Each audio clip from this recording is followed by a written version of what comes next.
Здравейте! Темата на този филм за обучение е менюто статистика. В преподавателския профил е предвидена и опция за статистика за курсове, теми и тестове, а също така и индивидуална статистика по студенти. Достъпна е от лентата за навигация или от началната страница на преподавателския профил. Опцията Статистика за учебен курс извежда списък с всички създадени от текущия преподавател курсове. Списъкът може да бъде филтриран по специалност, учебен план и дисциплина.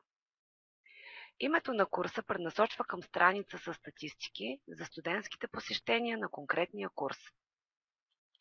Опция Покажи менюто, намираща се в левия край на екрана, предлага бърз достъп до всички курсове. Данните в нея могат да бъдат експортирани в таблица за Excel и CSV формат. Опцията Статистика за теми от учебен курс извежда списък с теми, които са създадени от текущия преподавателски профил.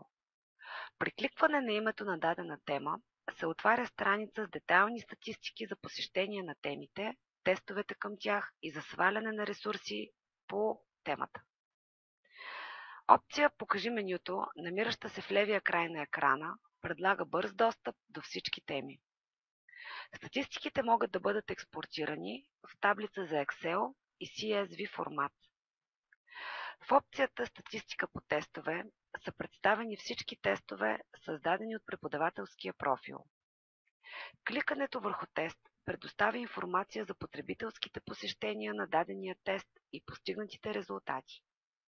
Достъпна е възможност за запис в таблица за Excel и CSV формат. Бутона Покажи менюто, намиращ се в левия край на екрана, предлага бърз достъп до всички тестове. Името на студента пренасочва към неговото студентско досие, а линкът Виж информация пренасочва към страница за преглед на теста, заедно с отговорите на потребителя.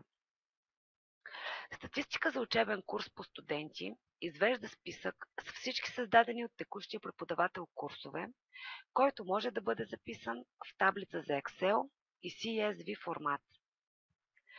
Опцията Статистика за теми от учебния курс по студенти извежда списък с теми, които са създадени от текущия преподавателски профил.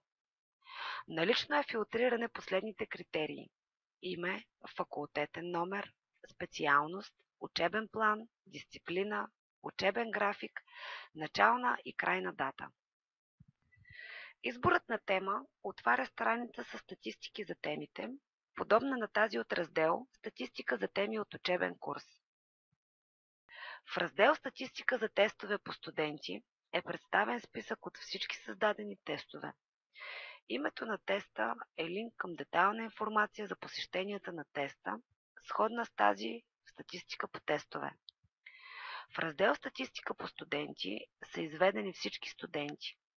Списъкът може да бъде филтриран по име и факултетен номер.